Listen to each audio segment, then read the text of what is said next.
오늘 주시는 하나님 말씀은 사무엘하 8장 1절부터 18절까지입니다.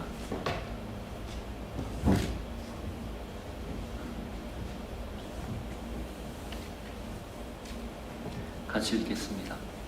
그 후에 다윗이 블레셋 사람들을 쳐서 항복을 받고 블레셋 사람들의 손에서 메덱 암마를 빼앗으니라. 다윗이 또 모압을 쳐서 그들로 땅에 엎드리게 하고 줄로 재어 그 두 줄 길이의 사람은 죽이고 한 줄 길이의 사람은 살리니 모압 사람들이 다윗의 종들이 되어 조공을 드립니다. 르호베 아들 소바왕 하닷 에셀이 자기 권세를 회복하려고 유브라데 강으로 갈 때에 다윗이 그를 쳐서 그에게 마병 1,700명과 보병 2만 명을 사로잡고 병거 100대에 말만 남기고 다윗이 그 외에 병거의 말은 다 발의 힘줄을 끊었더니 다메섹의 아람 사람들이 소바왕 하닷에셀을 도우러 온지라. 다윗이 아람 사람 2만 2천 명을 죽이고 다윗이 다메섹 아람의 수비대를 두매 아람 사람이 다윗의 종이 되어 조공을 바치니라. 다윗이 어디로 가든지 여호와께서 이기게 하시니라. 다윗이 하닷에셀의 신복들이 가진 금방패를 빼앗아 예루살렘으로 가져오고 또 다윗 왕이 하닷에셀의 볼 베다와 베로데에서 매우 많은 것을 빼앗으니라. 하만 왕 도이가 다윗이 하닷에셀의 온 군대를 쳐서 무찔렀다 함을 듣고 도이가 그의 아들 요람을 보내 다윗 왕에게 문안하고 축복하게 하니 이는 하닷에셀이 도이와 더불어 전쟁이 있던 터에 다윗이 하닷에셀을 쳐서 무찌름이라. 요람이 은그릇과 금그릇과 놋그릇을 가지고 온지라. 다윗 왕이 그것도 여호와께 드리고되 그가 정복한 모든 나라에서 얻은 은금 곧 아람과 모압과 암몬 자손과 블레셋 사람과 아말렉에게서 얻은 것들과 소바왕 르호베의 아들 하닷에셀에게서 노력한 것과 같이 드리니라. 다윗이 소금 골짜기에서 에돔 사람 18,000명을 쳐 죽이고 돌아와서 명성을 떨치니라. 다윗이 에돔의 수비대를 두되 온 에돔의 수비대를 두니 에돔 사람이 다 다윗의 종이 되니라. 다윗이 어디로 가든지 여호와께서 이기게 하셨더라. 다윗이 온 이스라엘을 다스려 다윗이 모든 백성에게 정의와 공의를 행할세. 수르야의 아들 요압은 군사령관이 되고 아히룻의 아들 여호사밧은 사관이 되고 아히두베의 아들 사독과 아비아달의 아들 아히멜렉은 제사장이 되고 스라야는 서기관이 되고 여호야다의 아들 그나야는 그렛 사람과 블렛 사람을 관할하고 다윗의 아들들은 대신들이 되니라. 하나님 아버지, 약속한 그 약속 그대로 주님이 어떻게 성취하시는지를 오늘 말씀을 통해서 봅니다. 그러나 다윗이 이기게 된 것 하나님께서 이기게 하신 것을 다시 깨닫고 우리 인생에서 역시 나를 인도하시고 이끄시고 승리하게 하시는 분 하나님이라는 사실을 인정하고 고백하며 순종할 수 있는 결단이 있게 하여 주옵소서.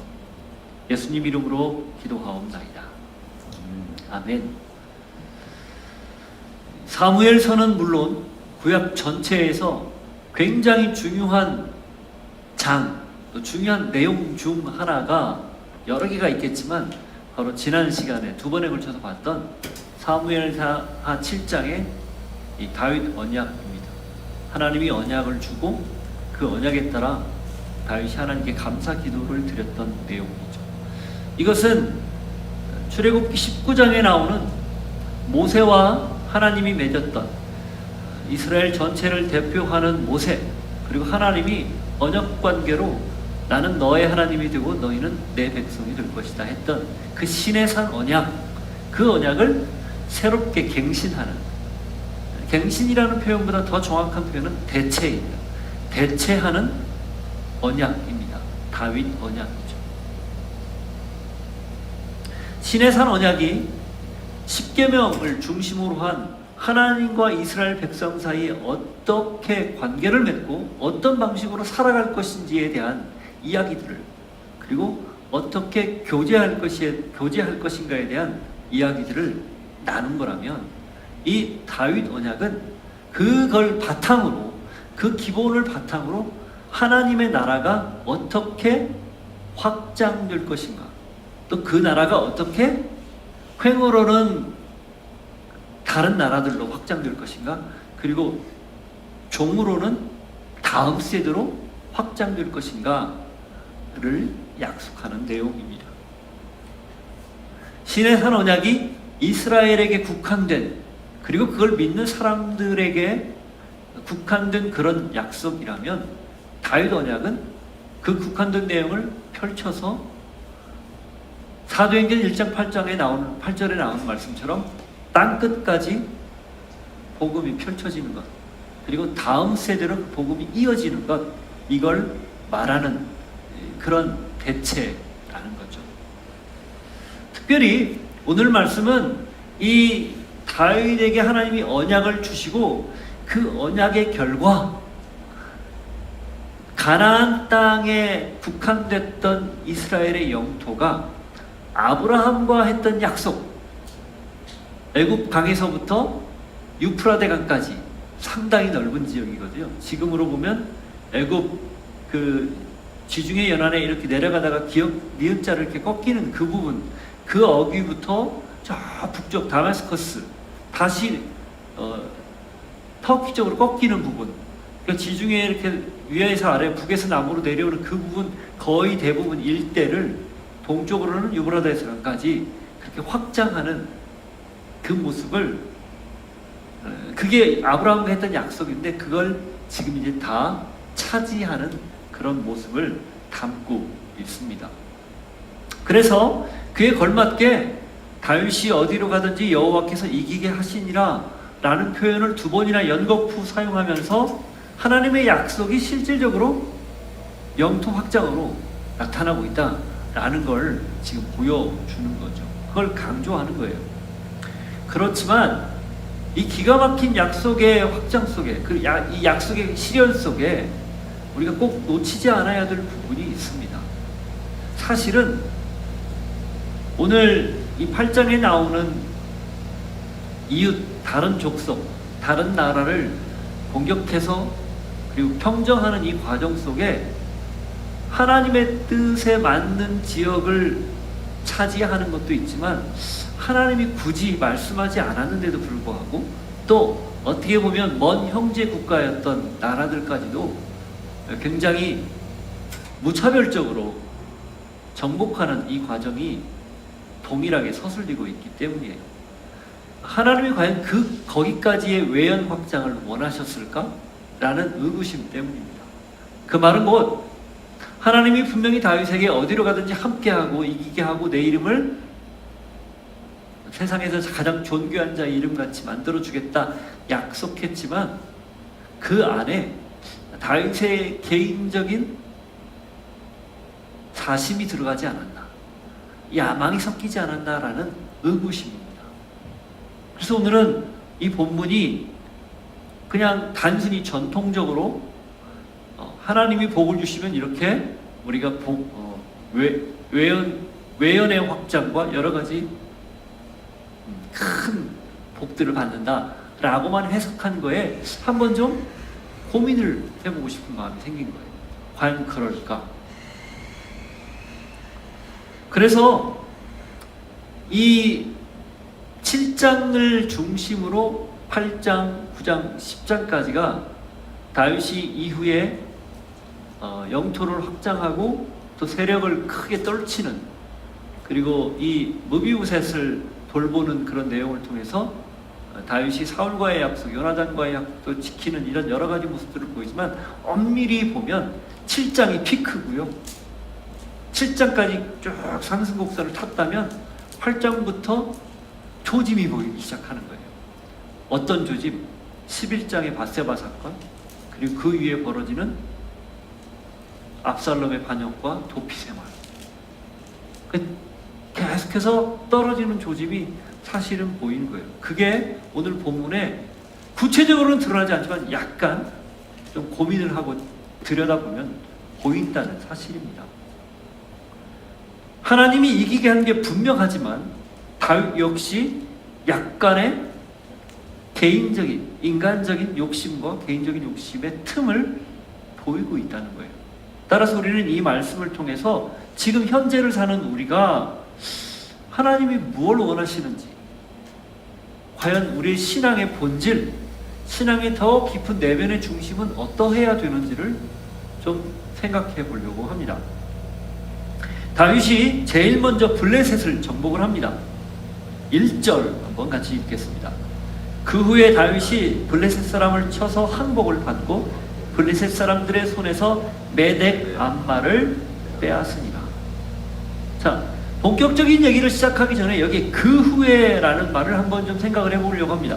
자, 여기서 그 후에 그라는 건 무엇을 가리키는 걸까요? 문맥상 바로 7장의 내용입니다. 하나님이 나단을 보내서 복을 주셨던 내용, 그리고 거기에 다윗이 감사기도로 응답했던 내용, 그걸 뜻해요. 그런 일이 있고 난 후에 이 말입니다. 근데 이미 말씀드린 것처럼 이 7장의 다윗 언약은 7장 1절을 한번 보십시오.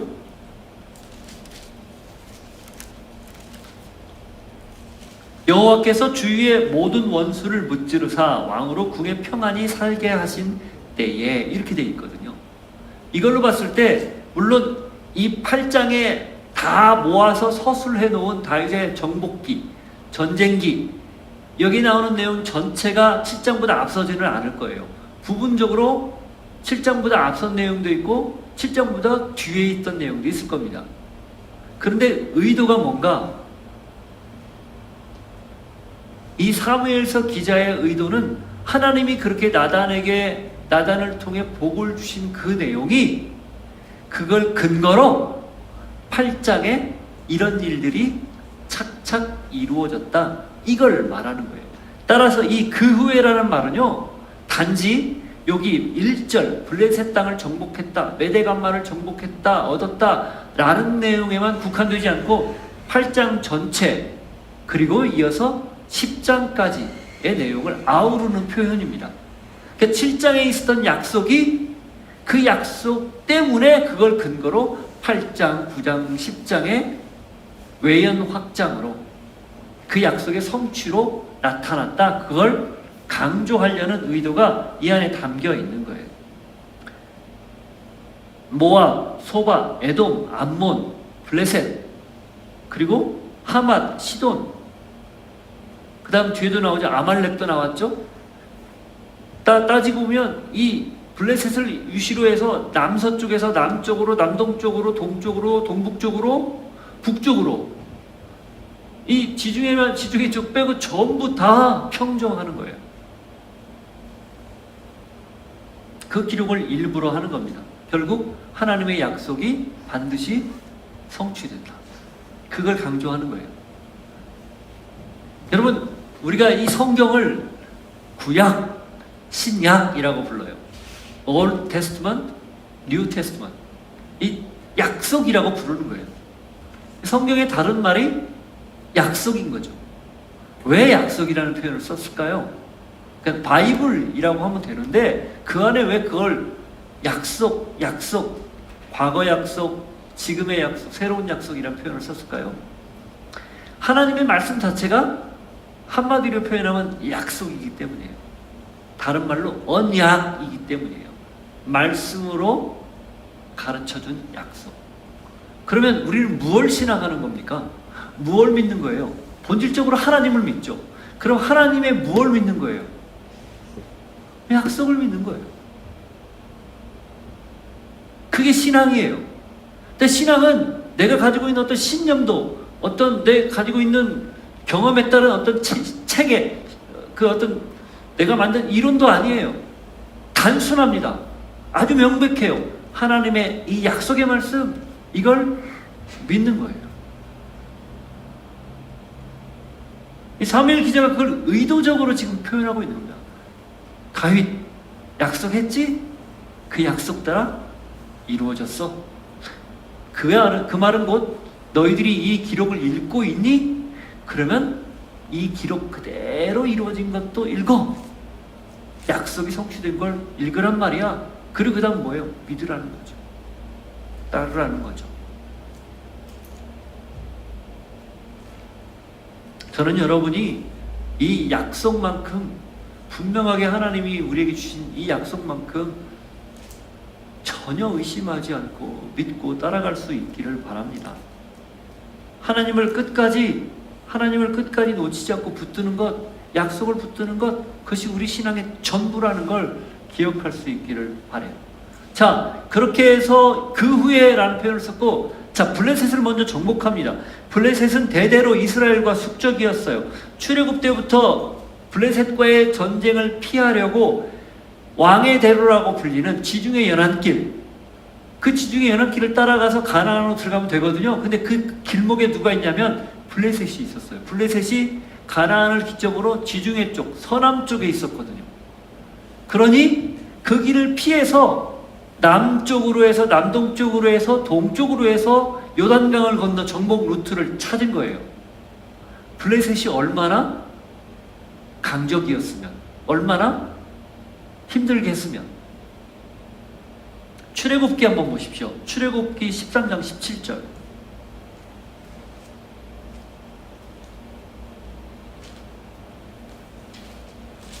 출애굽기 13장 17절 보면 13장에서 드디어 무교절을 지내면서 애굽으로부터 탈출을 하거든요.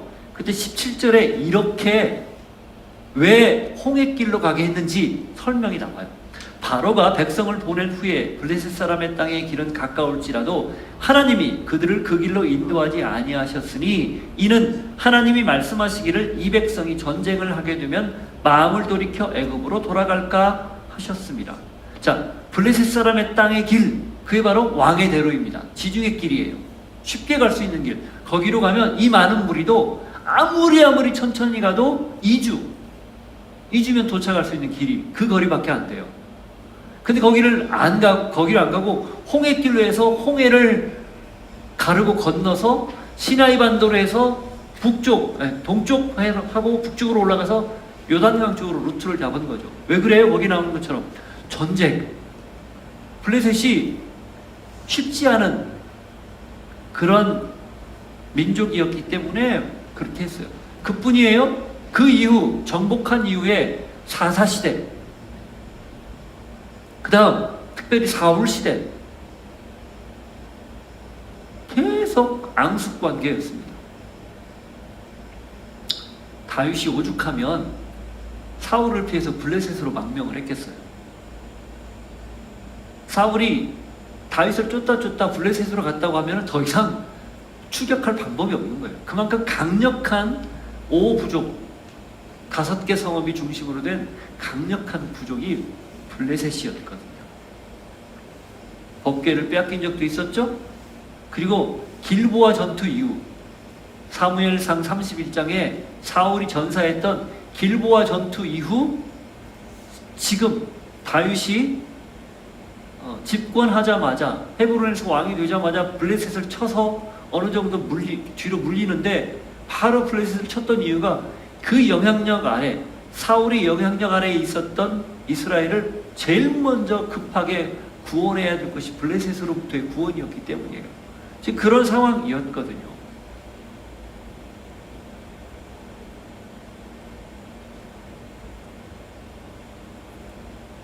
그래서 다윗은 블레셋을 완벽하게 밀어냅니다. 거기 메덱 암마라는 표현이 있죠. 1절에 이 메덱 암마는 거기 난회주를 보십시오. 모성의 굴레라는 그런 말이 있어요. 메덱이라는 말이 굴레 혹은 제어, 컨트롤하다 이런 말이고, 암마라는 말이 어머니라는 뜻이에요. 그러니까 어머니의 굴레 이런 말이에요. 혹은 어머니의 제어.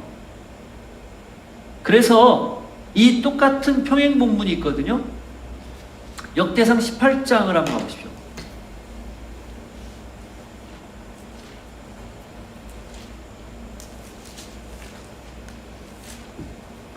18장 1절.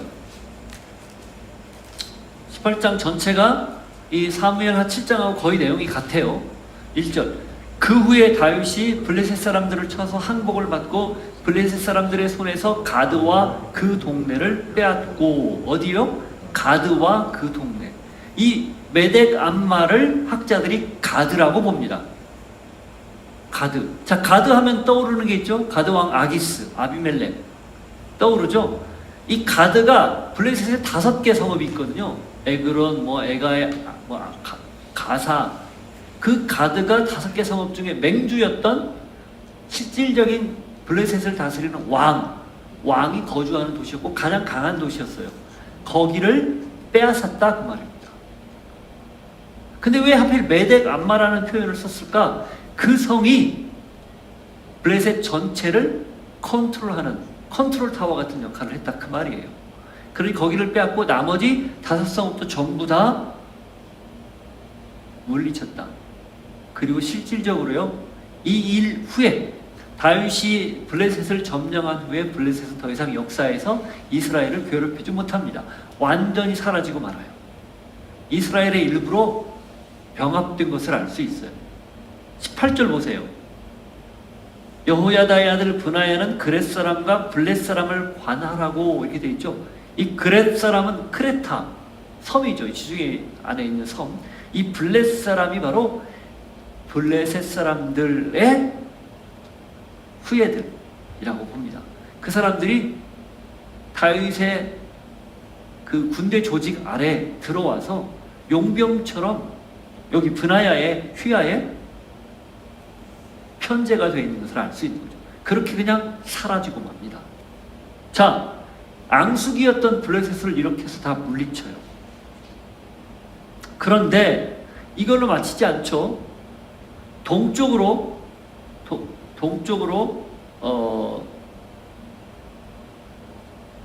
길을 돌려서 모압을 정복하는 내용이 나옵니다. 2절, 다윗이 또 모압을 쳐서 그들로 땅에 엎드리게 하고 줄로 재어 그 2줄 길이의 사람은 죽이고 1줄 길이의 사람은 살리니 모압 사람들이 다윗의 종들이 되어 조공을 드리니라. 모압 땅을 침공을 한 거예요. 모압은 요단강 동쪽에 있었습니다. 자, 모압이 누구죠? 누가 조상이죠? 아브라함의 조카였던 롯. 롯이 큰 딸과의 사이에서 태어난 아들이 모압이었어요. 그리고 이 모압에 다윗이 도망자 시절에 가족들을 도피시켰던 기억나죠? 그리고 갓선지자가 돌아왔던 거 기억나죠? 그리고 이 모압이 다윗의 증조 할머니였던 누구? 룻, 보아스의 아내였던 룻의 그 룻이 바로 모압 사람이었어요.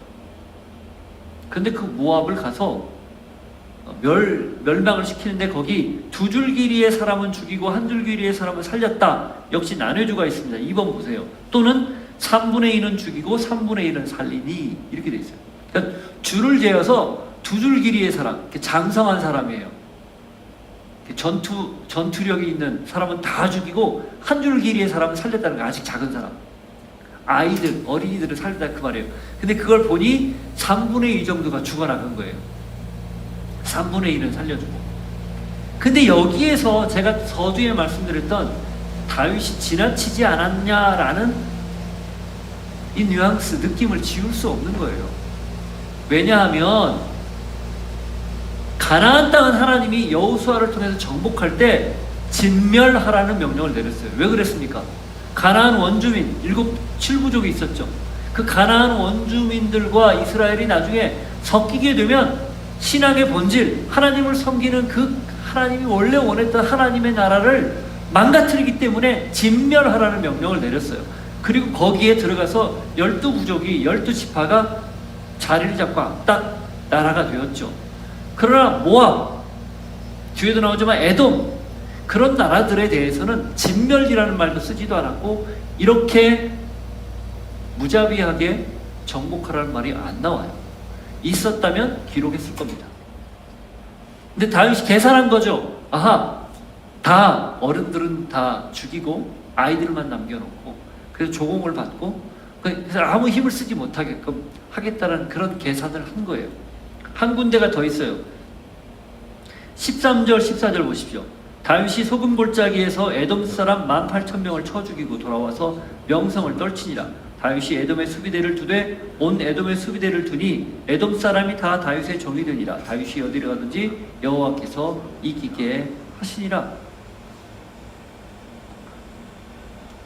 이 역대상 18장에 보면은 다윗이 이 아사헬을 통해서 이 에돔 사람들을 죽였다는 것을, 정복했다는 것을 알 수가 있어요. 어쨌든 그런데 이 에돔도 모압과 비슷한, 에돔은 누굽니까? 에서의 후예자. 더 가깝단 말이죠. 그래서 하나님이 특별히 나중에 그 정복전쟁 가나안 땅으로 들어갈 때 에돔을 피해가라고까지 말씀했던 바로 그 형제 같은 나라인데 거기도 이렇게 정복을 합니다. 외연 확장을 하나님이 반대한 거 아닙니다. 그럼 엄밀히 따지면 모압과 에돔은 하나님이 이스라엘에게 기업으로 주지 않은 땅이에요. 근데 거기까지 정복을 하면서 이 안에서 혹여 다윗의 욕심이 들어가지 않았나 그런 생각이 드는 겁니다.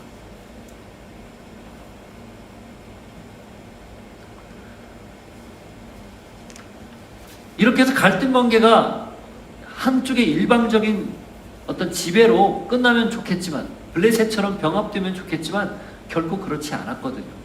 후대에 가서 이 모압과 에돔은 계속해서 이스라엘을 괴롭히는 나라들이 됩니다. 어쩌면 양 나라 사이에 서로 주고받고 하는 그런 전쟁의 역사들이 끊임없이 마치 우리나라가 일본하고 혹은 중국하고 그런 갈등 관계를 갖고 있는 것처럼 갖고 있겠지만, 결국 다윗이 기업으로 주지도 않은 지나친 정복을 통해서 그런 단초를 제공하지 않았을까 하는 의구심이 드는 거예요. 그래서 우리가 이 말씀 속에서 꼭 기억해야 될 것, 지나치지 않는 신앙적 중심을 지키는 거, 이게 얼마나 중요한지 다시 깨닫는 거죠. 천하의 다윗조차 그런 선을 지키기 어려웠다면 우리 역시 그럴 수 있다는 것을 기억하고, 신앙이란 결국 균형, 좌로나 우로나 치우치지 않는 균형이 그 어느 때보다 중요하다는 걸 꼭 기억할 수 있기를 바랍니다. 신명기 5장 32절 33절을 보십시오.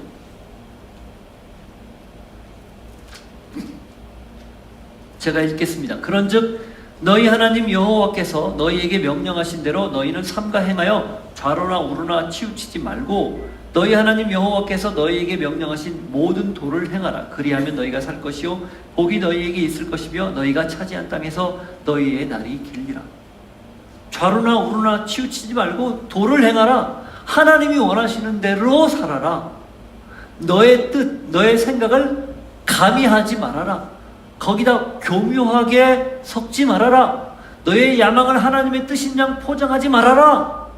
온전히 하나님의 뜻만을 따라가라. 그러면 약속한 그곳에서 너의 차지한 그 복을 누릴 수 있을 것이다 얘기하는 거죠. 잠언 4장 27절에도 이런 표현이 나와요. 좌로나 우로나 치우치지 말고 내 발을 악에서 떠나게 하라. 수없이 많은 곳에서 이런 표현들이 나옵니다.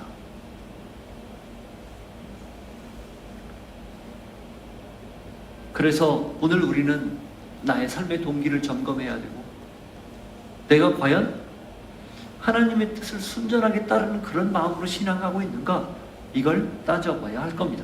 자, 그렇게 해서 이 세 개 나라, 세 개 족속을 정복을 했죠. 그런데 이 3절부터 8절에는 조금 다른 모양새가 있습니다. 이어지는 정복, 이스라엘의 동북쪽 소바입니다. 3절, 4절. 르홉의 아들 소바왕 하다데셀이 자기 권세를 회복하려고 유브라데 강으로 갈 때에 다윗이 그를 쳐서 그에게서 마병 1700명과 보병 2만 명을 사로잡고 병거 100대의 말만 남기고 다윗이 그 외의 병거의 말은 다 발의 힘줄을 끊었더니, 자, 소바, 이 소바, 거기에 왕 하닷에셀이 나옵니다.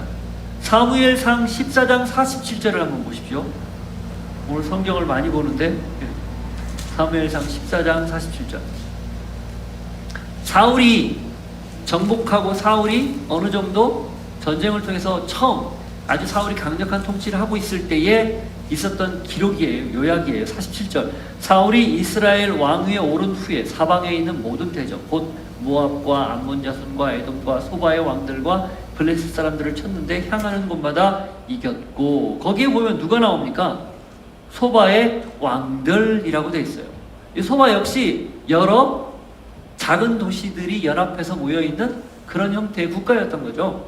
근데 그 중에 대표적인 하닷 에셀이라는 왕명이에요.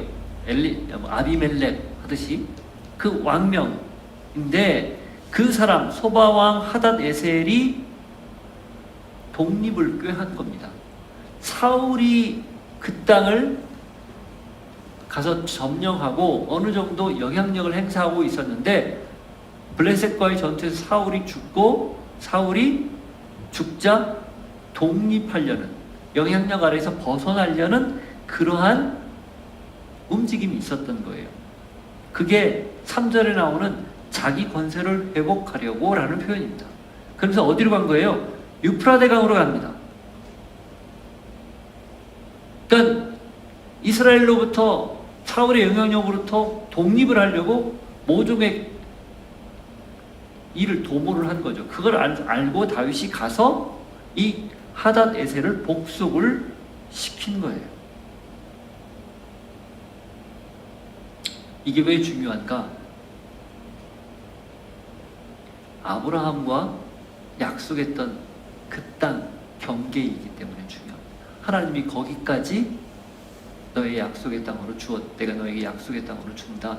지금 이 소바왕 하닷 에셀을 비롯해 이 소바 지역을 점령한 건 거기에 근거를 둔다는 거예요. 마치 여호수아가 가나안 땅 서편 동편을 정복하고 들어가서 차지하고 눌러 앉은 것처럼 지금 이 소바의 정복은 그런 의미가 굉장히 강하다라는 것을 알 수 있습니다. 신명기 11장 24절을 한번 보십시오.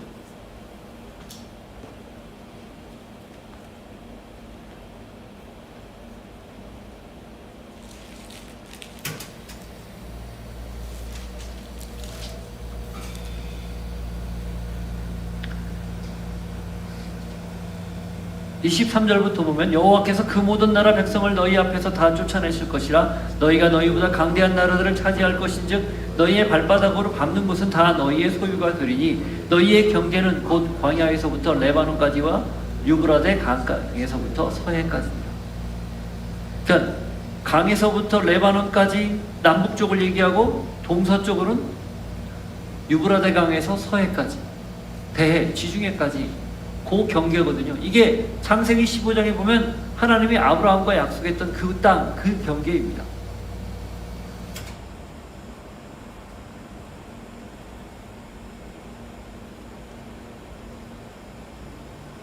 참 아이러니하죠. 블레셋은 앙숙이었고 거기가 가나안 땅에 하나님 주신 땅의 일부였기 때문에 거기를 밀어내는 건 당연했죠. 그러나 이 모압과 에돔, 거기에는 다윗의 사심이 들어가 있는 것 같은, 하나님이 명령하지 않았어도 강력하게 그 땅을 정복하는 모습을 보였는데 이 소바 지역, 다메섹 북쪽이에요. 북동쪽. 그 북동쪽 지역은 또 하나님의 약속의 근거에서 가서 차지한단 말이죠.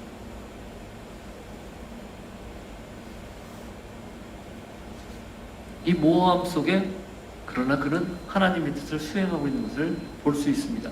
자, 그것으로 북동쪽 정복이 끝나지 않아요. 이어서 보면 5절, 다메섹의 아람 사람들이 소바왕 하다데스를 도우러 온지라. 다윗이 아람 사람 22,000명을 죽이고 다윗이 다메섹 아람의 수비대를 2배, 아람 사람이 다윗의 종이 되어 조공을 바치니라.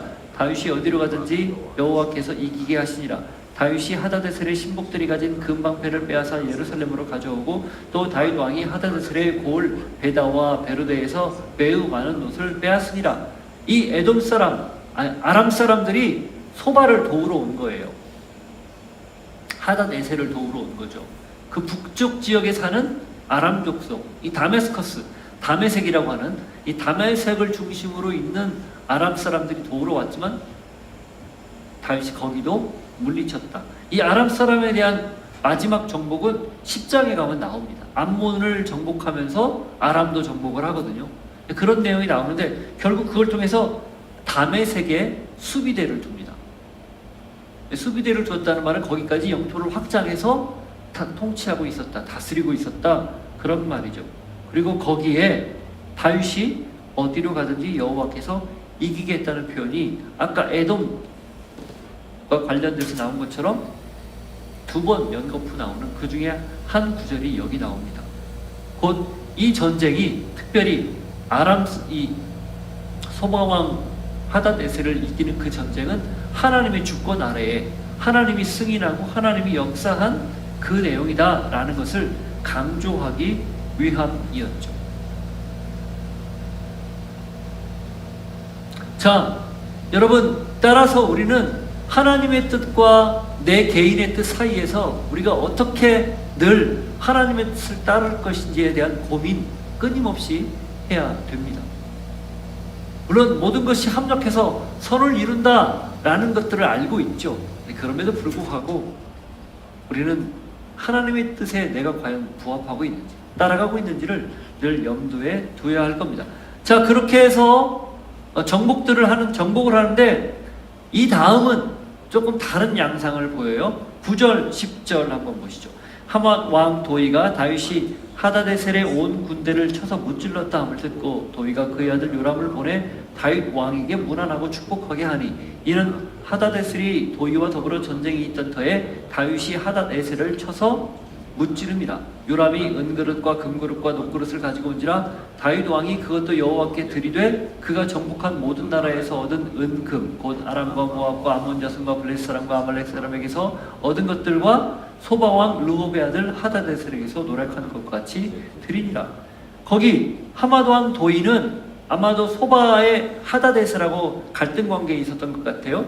그런데 다윗이 하닷에셀을 제거하니까 보고 어떻게 보면 백기투항한 겁니다. 전쟁 없이 조공을 조건으로 복속이 된 거죠. 그런데 거기에서 중요한 내용은 11절 12절에 나오는 표현이에요. 여호와께 모든 전리품을 드렸다라는 겁니다. 그리고 이 전리품은 훗날 아마 솔로몬 성전을 건립하는데 필요한 많은 재료들로 사용이 되었을 거예요. 다윗이 가서 전쟁을 겪은 후에 그 전쟁의 결과물로 전리품을 얻은 걸 자기 소유로 다 드리지 않고, 물론 어느 정도 또 전쟁에서 소유물 나누는 걸 지난번에 그 시글락성 전투에서 그 율례를 세웠잖아요. 그 방식대로 했을 겁니다. 그러나 다윗은 자기 몫을 아마도 하나님 앞에 드리면서 그걸 훗날 솔로몬 성전을 세우는데 사용할 수 있도록 그렇게 준비한 것으로 추정이 됩니다. 하나님이 주신 은혜로 얻은 것을 하나님께 드리는 거 다윗에게는 당연했다는 거예요. 생각해보면 지금 내가 놔둔 것은 하나님의 은혜이기 때문에 고린도전서 15장에 나오는 것처럼 나의 놔둔 것은 하나님의 은혜입니다. 이 고백이 우리 안에 있기 때문에 하나님이 주신 것 그게 무엇이 됐든지 되돌려 드리는 것 그건 당연하다라는 겁니다. 이 선후 관계가 흔들리면 드리는 것이 힘들 수도 있고 아까울 수도 있는 거죠. 그러나 하나님이 베풀어 주신 은혜가 너무 커서 그 은혜에 우리가 조금이라도 드릴 수 있다면 그것이 바로 내 신앙의 표현이고 내 마음의 표현이고 하나님이 기뻐하는 표현이라는 것을 성경이 또 가르쳐 줍니다. 내가 처한 상황, 내가 지금 겪고 있는 여러 가지 일들, 그것이 어떤 것이든 하나님이 그 일에 우리를 도우시고 이끄시고 역사하신다면 그게 은혜라고 생각한다면 드릴 수 있는 것 드리는 것, 아니 어쩌면 우리의 중심을 드리는 것 당연하다는 것을 오늘 본문이 가르쳐 주는 거죠. 자, 그렇게 주변을 다 평정하고 이제 내치에 신경을 씁니다. 그게 15절부터 18절이에요. 시작. 다윗이 온 이스라엘을 다스려 다윗이 모든 백성에게 정의와 공의를 행할세 수르의 아들 요압은 군사령관이 되고 아히루스의 아들 여호사밧은 사관이 되고 아히두베 아들 사독과 아비아델의 아들 아히멜렉은 제사장이 되고 스라야는 서기관이 되고 여호야다의 아들 브나야는 그렛 사람과 블렛 사람을 관할하고 다윗의 아들들은 대신들이 되니라. 크게 세 부분으로 나눕니다. 군사, 수르의 아들 요압 군사령관이 되죠. 여호야다의 아들 브나야 그렛 사람과 블렛 사람을 관할합니다. 군대 조직을 정비하고 갖추는 거예요. 그 첫 번째 군사고요. 두 번째는 행정, 나라의 여러 가지 시스템을 만들어가는 거죠. 그게 아히루스의 아들 여호사밧은 사관이 되었다는 표현이고, 거기 다윗의 아들들은 대신들이 되었다, 그 표현입니다. 이 사관이라는 말은 역사를 기록하는 그런 사람이지만 오늘날로 표현하면 내무부 장관 같은 그런 역할이에요. 그러니까 행정을 실질적으로 어떻게 할 것인지를 이렇게 나라를 어떻게 다스리고 어떻게 그 시스템을 갖출 것인지를 얘기한 거죠. 세 번째가 종교입니다. 아히두베의 아들 사독 그리고 아비아달의 아들 아히멜렉은 제사장이 된 거죠. 이렇게 군사, 행정, 종교 세 부분을 구비를 해요. 처음에는 다윗의 형제들, 다윗의 그리고 아들들이 초창기에는 가족 중심의 그런 국가 시스템이었다면 이제는 명확하게 관료 중심의 시스템으로 바꾼 거예요. 그 중에는 다윗이 정치적으로 부담스러운 사람도 있습니다. 요압이죠. 그리고 종교적으로 이 사독과 혹은 아비아달, 아히멜렉은 약간 모호한 관계. 나중에 이제 사독 계열이 아히멜렉이 그 반대편 압살롬 편에 섰다가 물러나고 사독이 제사장이 되죠. 그런 애매모호한 사람들까지도 다 아울러서 나라를 통치할 수 있도록 시스템을 갖췄다는 거예요. 그런데 핵심은 이겁니다. 15절에 나오는 모든 백성에게 정의와 공의를 행하기 위해서. 왜 행정 시스템을 갖추고 왜 내치에 신경을 썼는가? 하나님의 정의와 공의를 구현하기 위해서였다는 거예요. 자, 이런 조직들을 잘 갖춰놓으면 누가 제일 편할까요? 당연히 통치자들이 편합니다. 시스템 잘 갖추고 우수한 인재들을 등용해서 그들로 하여금 각자의 자리에서 국가를 잘 경영할 수 있도록 내어 맡기면 얼마나 편하고 좋아요. 그리고 백성도 편하죠. 그런데 다윗은 자기가 가지고 있는 조직력이나 힘이나 능력을 거기에 쓰기 위해서 편하게 위해서 그런 시스템을 만든 게 아니라는 거예요. 정의와 공의를 행하기 위해서 하나님 나라의 정의와 공의를 행하려고 이런 시스템을 갖췄다. 동기가 다른 거예요. 왜 그런 일들을 했는지에 대한 목적이 다른 거예요. 우리는 내 필요에 의해서 내가 원하기 때문에 내가 편리하기 위해서 개발하고 만들어내고 무언가를 얻어내죠. 경제활동도 그런 이유에서 하죠. 기본적으로는 생계를 위해서 하고 기본적으로는 내가 인간답게 살기 위해서 그런 일을 하죠. 그러나 그리스도인들의 그것은 적어도 달라야 한다는 걸 오늘 마지막 내용을 통해서 우리에게 도전하고 있는 겁니다. 내가 지금 일하는 동기가 무엇인가? 내가 사람을 만나는 동기가 무엇인가? 내가 지금 이 자리에서 이렇게 열심히 무언가를 계획하고 준비하는 건 무슨 이유인가? 내가 신앙하는 건 무슨 이유인가? 이걸 물어봐야 돼요. 거기에 만일에 서두에 말씀드렸던 내가 섞여버리면 나의 바램과 뜻과 내 야망이 교묘히 섞여버리면 그 순간 변질이 시작되는 거예요. 이걸 성경이 강조하는 거예요. 다윗은 그 경계선에서 자꾸 왔다 갔다 지금 하고 있어요. 모호한 상황. 그럼에도 불구하고 그런 경계선에서 다윗이 끊임없이 물론 실수도 하고 나락으로 떨어지지만 결과적으로는 또 돌아서서 하나님께 맞추고 또 돌아서서 하나님께 맞추는 그의 태도 때문에 그를 하나님이 높이 평가한 겁니다. 완벽해서 그를 높이 평가한 게 아니라는 거예요.